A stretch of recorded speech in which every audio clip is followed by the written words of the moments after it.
Hey Bulls, I'm Billy Gomez and this is 3 Minutes to Win It. Over the next 3 minutes, we'll quiz students about all things USF. How much they know? We'll find out.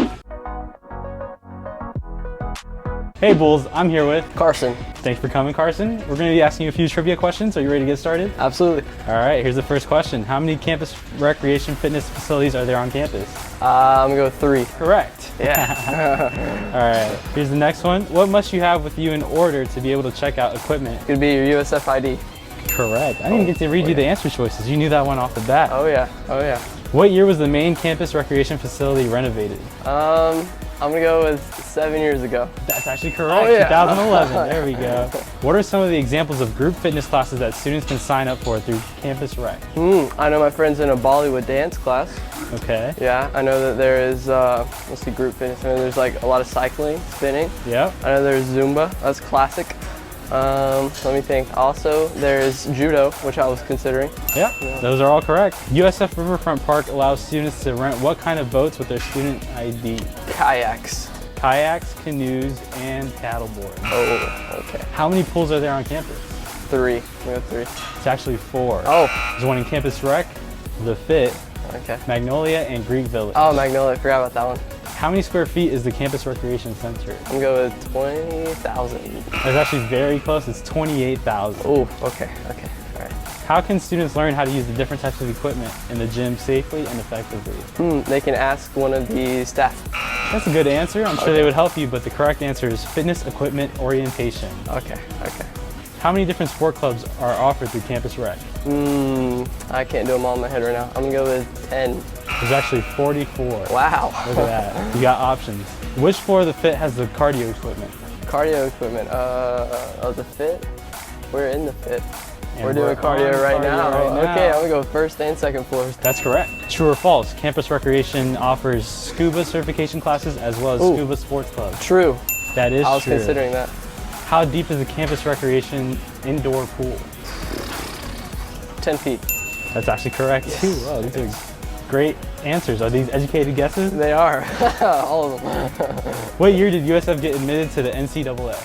2003. It's very close. Actually, it's 1968. That's not What are the group of students called that paint their bodies green and gold for USF athletic games? Man, I don't know. They're called Beef Studs. I've been to every football game and I haven't heard that. All right, since you've been to every football game, what is the name of the USF marching band? Oh, I'm a first year. Okay, that's not fair. I'll give you a hint. Okay. Hot. Sun something. I don't know. I forgot. I'm sorry. It's the Herd of Thunder. Oh man. Okay. Yeah. Thank you for playing. You won a really cool USF Live the Bulls Life water bottle. Yay! To keep you hydrated while you work out. Go Bulls!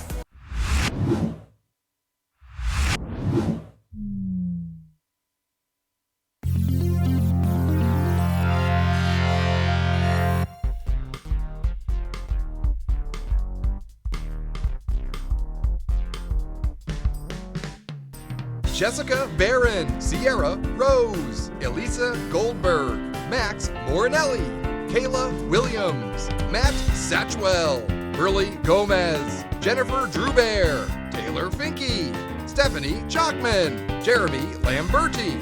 Wednesday, May 29th, 2019. Coming to you from the beautiful University of South Florida campus in Tampa, it's USF Housing Live! Welcome everyone. This is USF Housing Live. I'm your host, Jessica Barron with Housing and Residential Education at the beautiful University of South Florida in Tampa. Our motto, best place to live, best place to work, best place to learn. Tonight's episode is Be a Healthy Bull. A reminder to everyone joining us live that we're here to answer your questions so you're ready to live the Bull's life. If you have a question, no matter where or how you're watching, just type it in the comments and we will answer you in real time. Let's go ahead and meet tonight's guest. Joining us this evening is a very special guest. This is his 4th appearance on the show just this season. He serves as the Associate Director for Assignments. Welcome to the show, Dave Kloiber.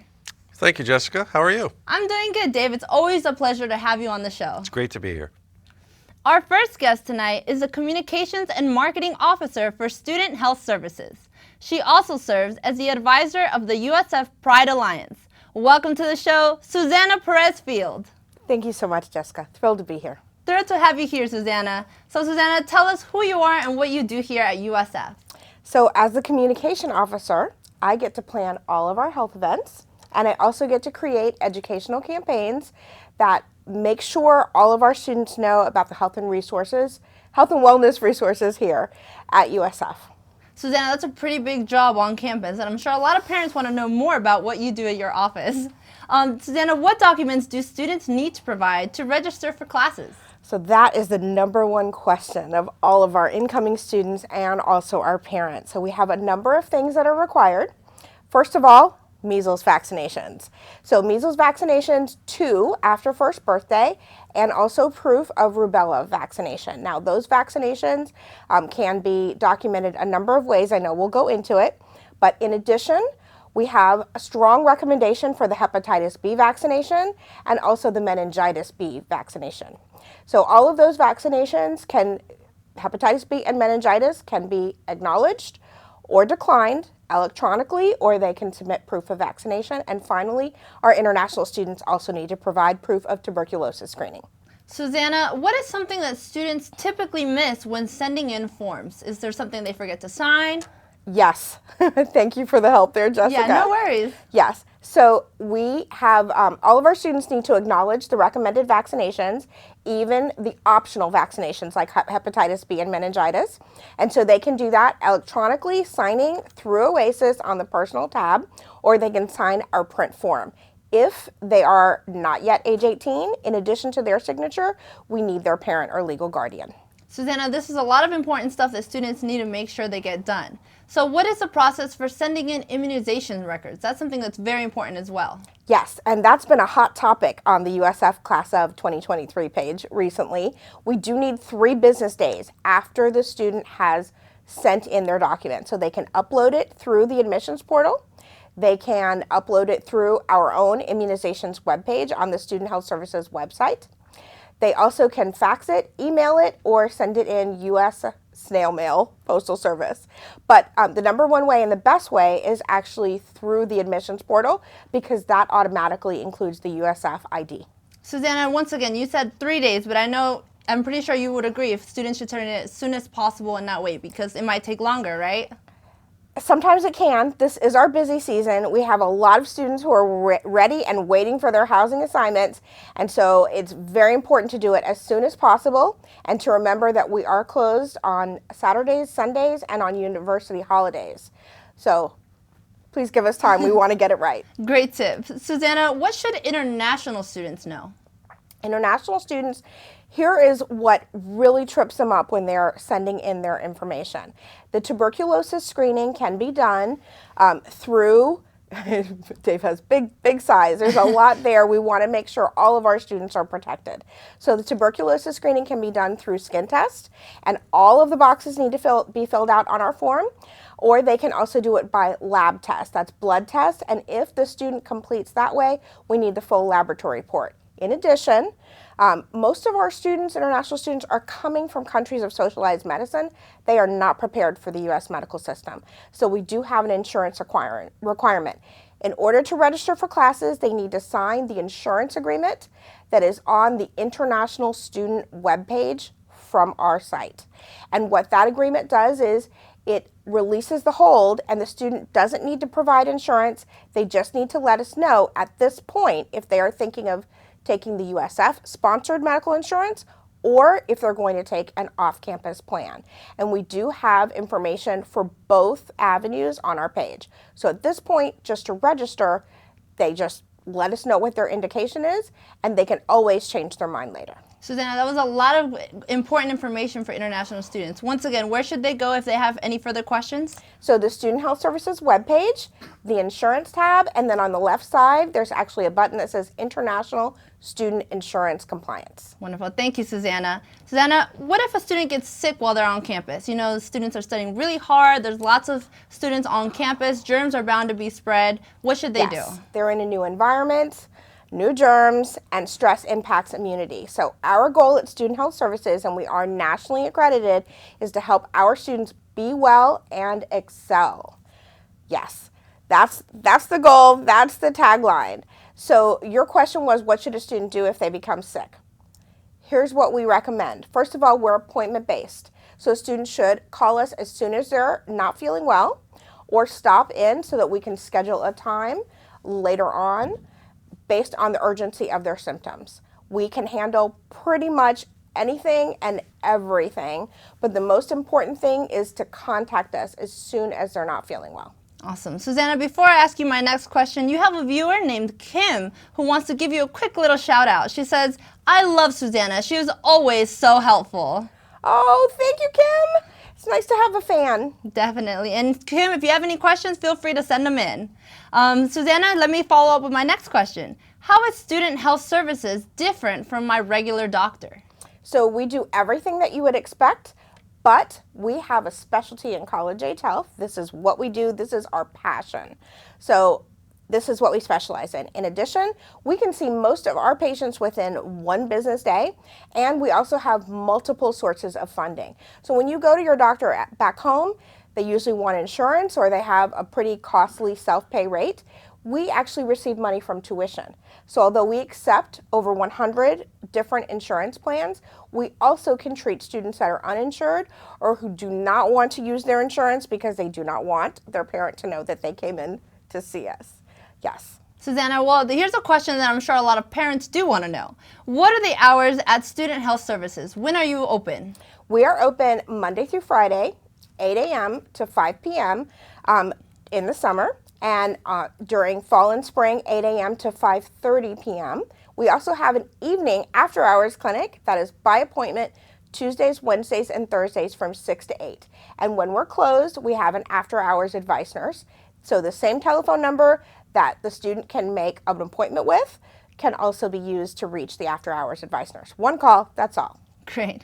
Susanna, what services are offered by Student Health Services? I'm sure there's a lot, right? There are a lot. So parents and kids watching, make sure you grab a pen and paper, right, Yes. to write this down. Thank you. We are located between the bookstore and Castor Hall, so we're very centrally located near the Marshall Student Center.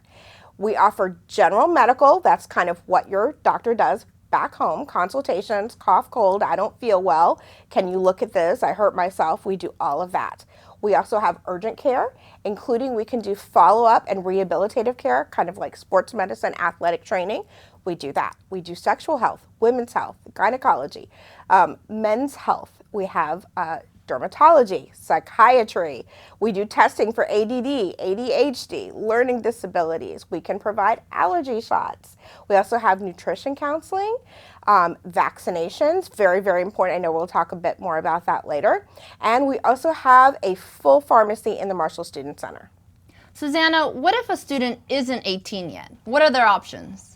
So if the student is not age 18, this is a really courageous conversation that we are going to ask parents, families, and students to have. If the student is not yet age 18, please consider signing a consent to treat a minor form. We actually have those on our website. We will bring them to orientation, and you can also call us or email us to receive that. That means that if your student is not age 18, we won't have to find you before we can treat them in a non-emergency situation. Susanna, since many of our students are freshmen, incoming freshmen, many of them may not have ever gone to the doctor by themselves. What should they expect when they're going to go see you? So there are so many things. It's very, very scary. This is a common question, and we know that students have that barrier, but bulls face their fears and they take care of themselves. So here's what we recommend.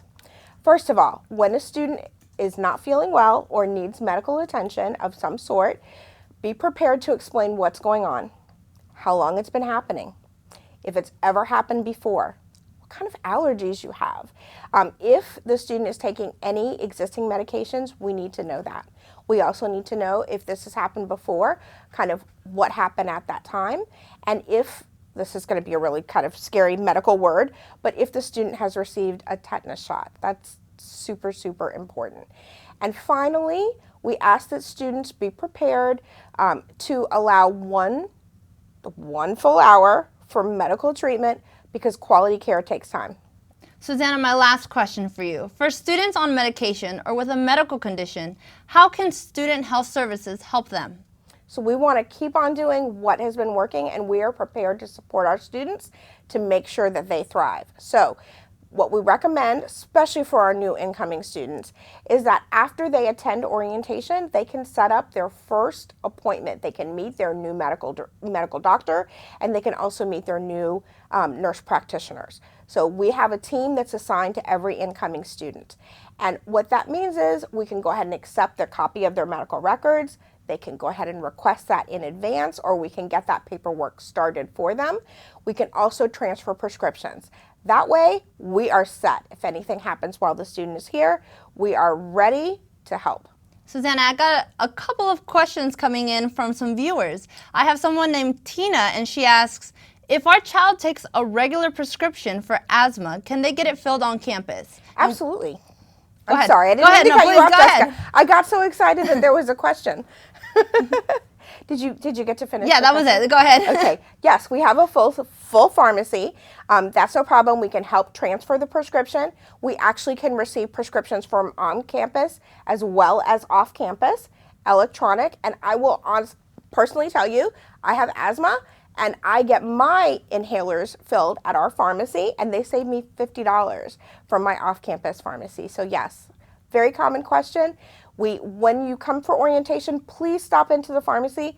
Let us go through what that prescription is, and we can even give you the price. Awesome. That's a great information to know. Any money you can save as a student is always great news, right? Absolutely. And they accept all insurance plans as well. Susanna, we also have one of our favorite viewers watching tonight. His name is Greg Bowers, and he wants to give you a quick little shout out. He says, there's a lot to love about USF, and Susanna is one person at the top of my list. Go Bulls. Go Bulls, Greg. Thank you for watching. Susanna, well, thank you. It's been a pleasure having you here tonight, and I hope to see you back soon. Thank you so much, Jessica. It has been a pleasure. And I neglected to say that I'm very grateful that our executive director gave us the opportunity to represent Student Health Services. He is in Denver today presenting at the National American College Health Association conference. Wow, that's amazing. And I'm sure he misses the sunny Florida, right? Probably, yes. Susanna, thank you once again for being here tonight. It's time for us to take a short break, but don't go anywhere. This video is about our faculty and residents. You don't want to miss it. We'll be back with more USF Housing Live right after this. I'm Dr. Pirtle, and this is my first year as a faculty in residence.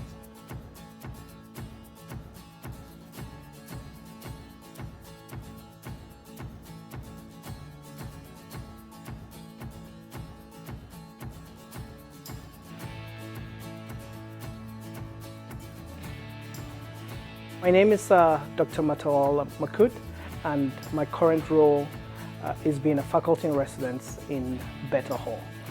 Usually your responsibilities include engaging with students in various ways. And from time to time as a faculty in residence, you also organize programs with students to kind of just promote that interaction that we typically do not have in class.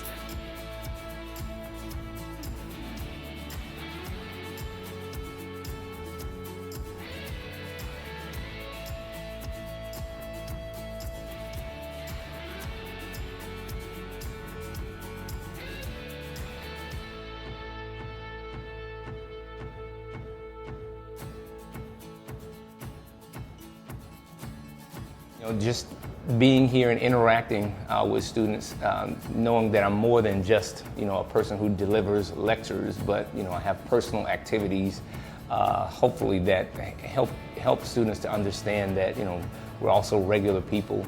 Besides the regular responsibilities that you have as a faculty member, you live here on campus in one of the residential halls, participating in as many events as you can, and also come up with some of your own events. Your whole undergraduate university experience will not be complete if you're not on campus, because you tend to interact with so many other students. There are so many activities that exposes you to what the university culture is all about. Go Bulls! Go Bulls!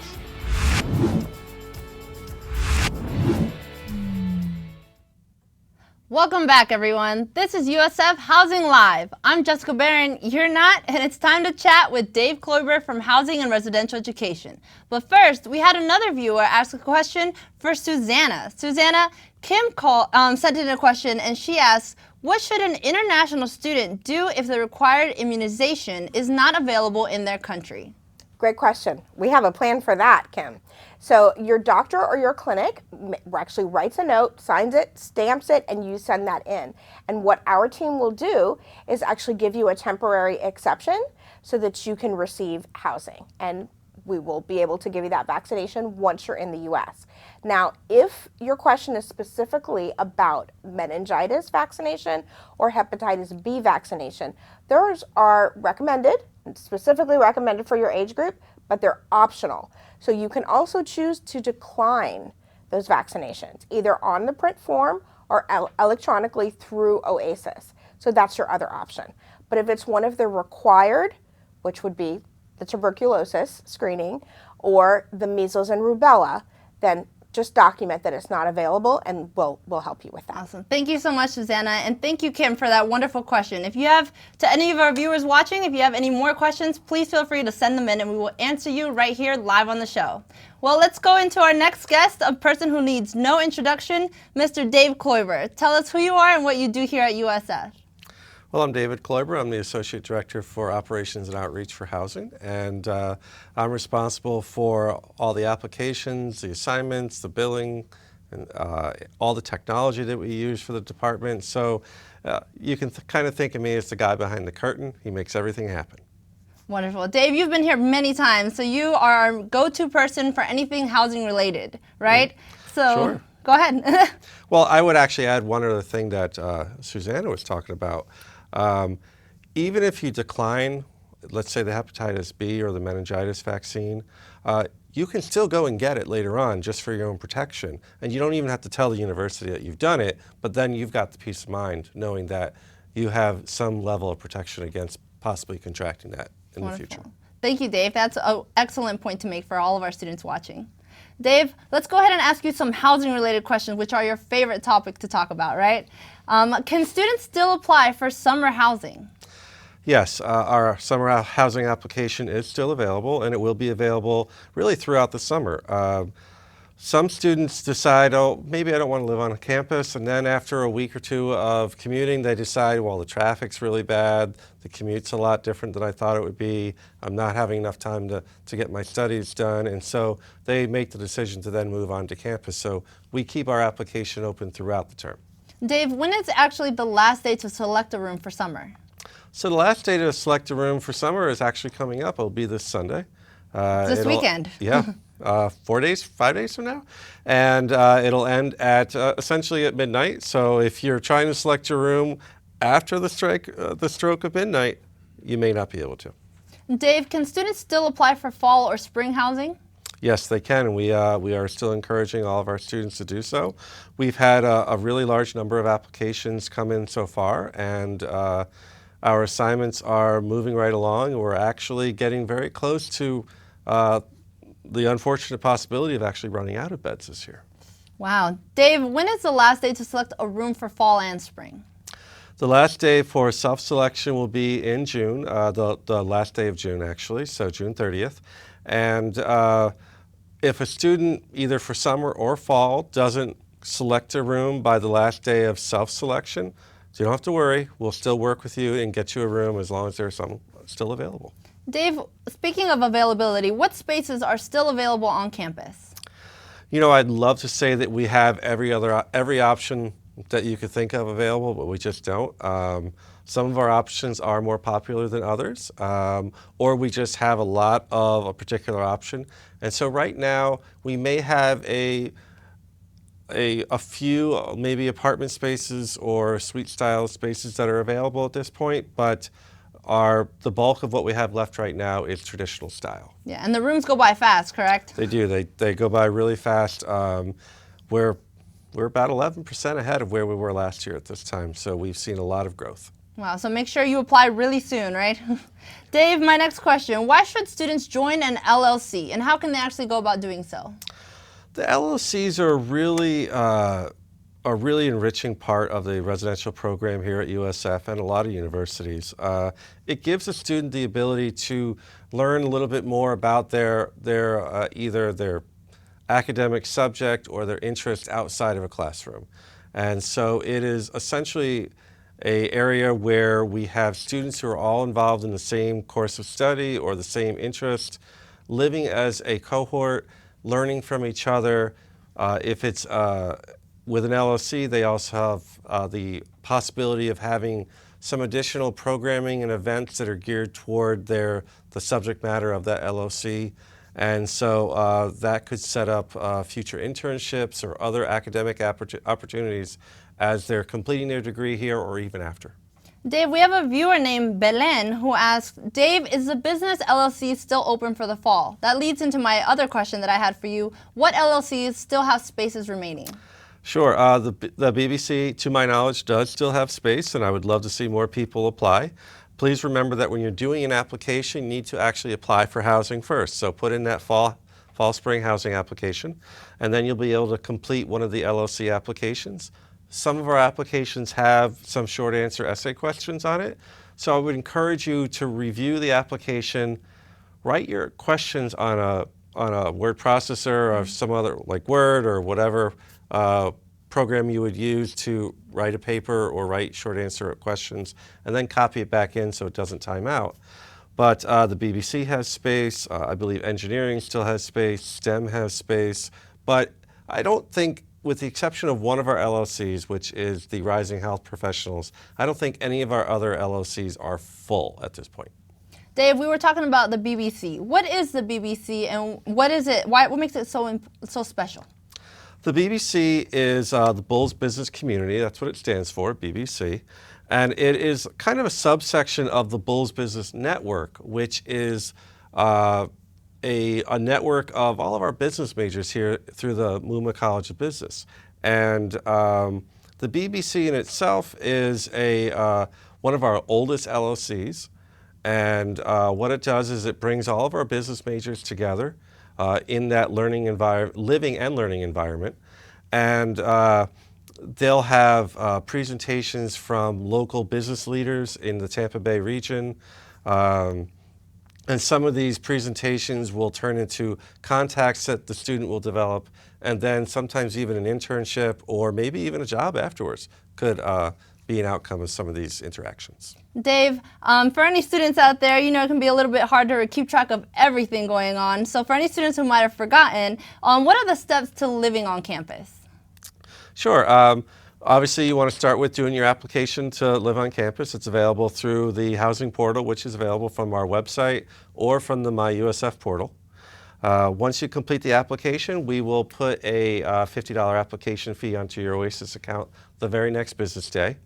And then you'll have the opportunity to make that payment. And then you need to make sure that two other things are done before you can select your room. One of them is everything Susanna talked to us about tonight. Housing requires 3 of the basic 5 or 6 immunizations. We require that there was a decision of or proof either to decline or show proof of the meningitis and the hepatitis B vaccine, and to have the TB screening completed.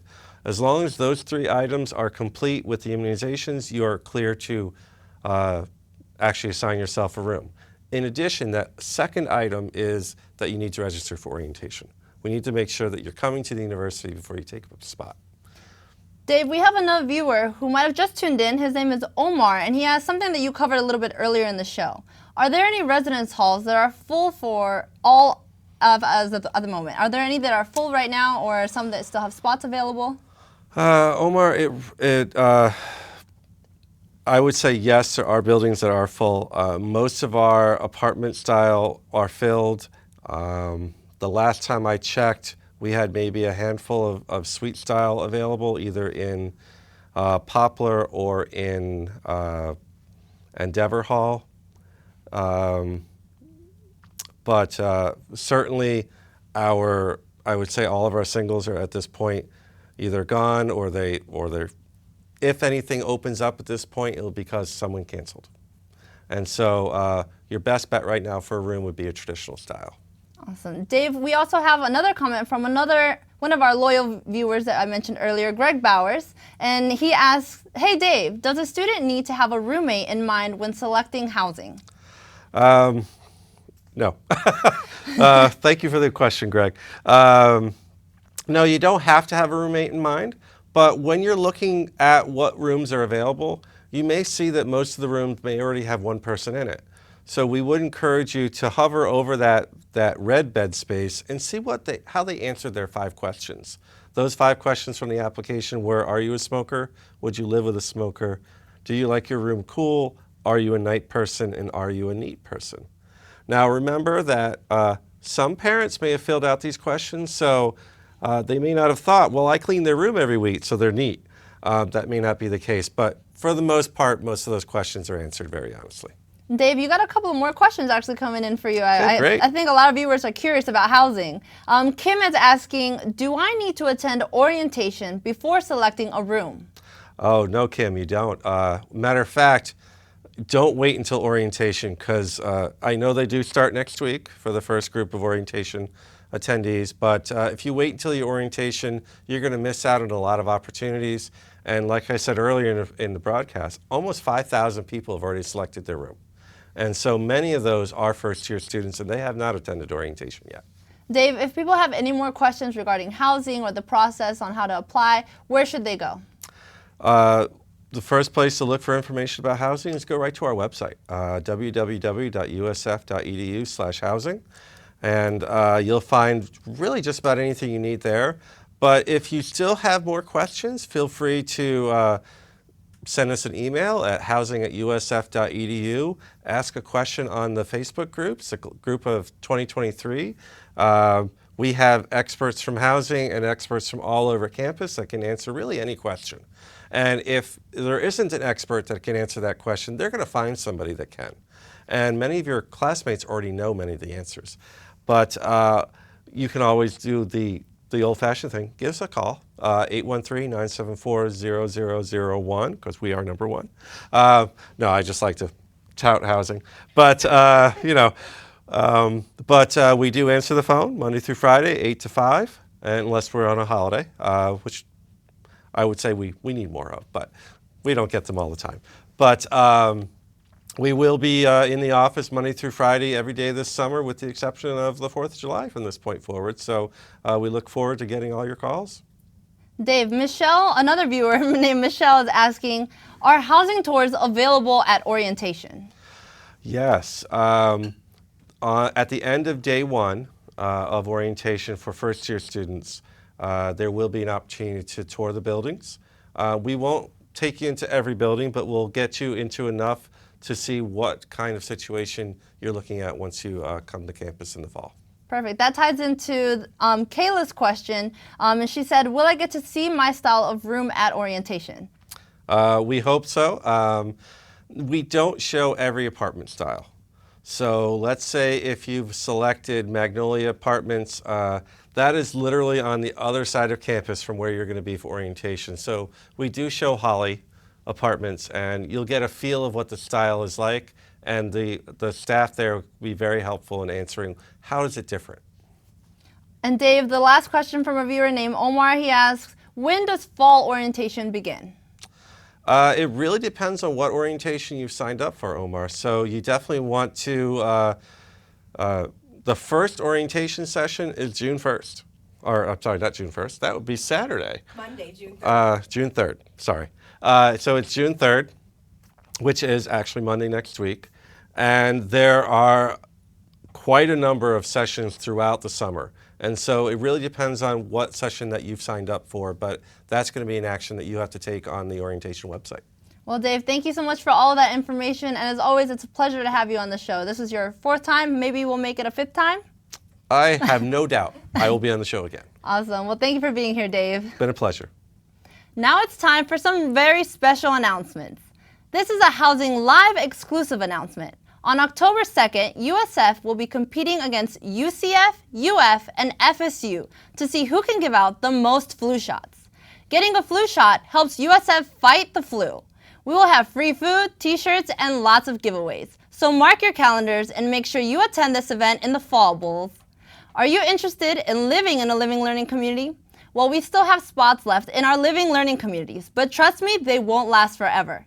Explore what your options are at usf.edu/LLC to find the community that's best for you. Do you want to move in early and for free? Then you should consider volunteering for Bull Hall. Bull Hall is a tradition here on campus. Every year on grand opening day, Bulls volunteer to assist other students with the move-in process. Learn more and apply today at usf.edu/housing. Well, that's just about all the time we have. But before we go, I want to remind you that USF Housing Live airs every Wednesday at 7 p.m. Eastern Time. Join us for our next episode, Pick a Major, Any Major, on Wednesday, June 5th. You can watch at facebook.com/USF Housing, the USF Class of 2023 Facebook group, or in full 1080p high definition at youtube.com/USF Housing. USF Housing Live is produced by Housing and Residential Education at the University of South Florida in Tampa. Our motto is, best place to live, best place to work, best place to learn. Thank you to tonight's guests, Dave Kloiber and Susanna Perez-Field, for joining me this evening. Thank you to our production crew, to you, our viewers, and of course, there's always just one last thing. Go Bulls! Good night, everyone.